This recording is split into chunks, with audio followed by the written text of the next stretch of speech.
I am a man more sinned against than sinning. Somewhere in the dim light of an Elizabethan theatre, a man howls into the storm. His kingdom is gone, his daughters have betrayed him, and yet his cry, that bitter, beautiful lament, echoes not from a crown, but from the core of the human soul. King Lear is not only a story of madness, it is the anatomy of cruelty. Shakespeare understood something most of us would rather forget: that cruelty does not come only from monsters, but from ordinary people, from sons and daughters, lovers and friends, all capable of kindness and yet, somehow, capable of wounding with precision. The genius of his cruelty was not its spectacle, but its familiarity. Goneril and Regan's betrayal, Iago's poison, Lady Macbeth's manipulation. These are not acts of strangers, but of intimates. Shakespeare never painted cruelty in black.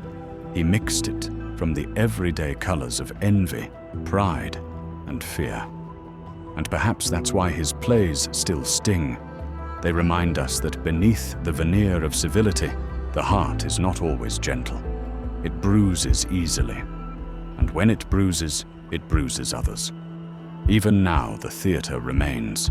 The lights are colder, the stage has changed, but the performance continues. Cruelty no longer wields daggers. It disguises itself in civility. It lives in boardrooms and classrooms, in whispered gossip and polite exclusion. It hides in sarcasm, in neglect, in the small violences we justify as honesty. And yes, it thrives behind screens too, typing, cancelling, mocking, but always with the same intent: to reduce, to humiliate, to assert power over another soul. In psychological terms, cruelty often grows from fear. Fear of being small, unseen, irrelevant. The easiest way to feel large is to make someone else feel small. It's a poor arithmetic of the ego, but it works, at least for a while. And like all poisons, it corrodes the container first. For cruelty is not only what we do to others, it is what we allow ourselves to become. And yet, even in his darkest characters, Shakespeare left a pulse of redemption. Macbeth trembles at what he has become. Shylock, humiliated, still pleads, "If you prick us, do we not bleed?" That question, simple, aching, eternal, is the antidote to cruelty. It reminds us that every act of unkindness begins in blindness, the failure to see that the other bleeds as we do. Cruelty then is not strength, it is the collapse of imagination. To be cruel is to stop seeing. It is blindness of the heart, a refusal to imagine that the pain you cause can echo. Shakespeare's true moral vision was never to condemn cruelty, but to expose its cost, how it shrinks the soul of both the victim and the perpetrator, until nothing of humanity remains but ash. Still, there is hope, even in the ashes, because the opposite of cruelty is not softness, it is strength.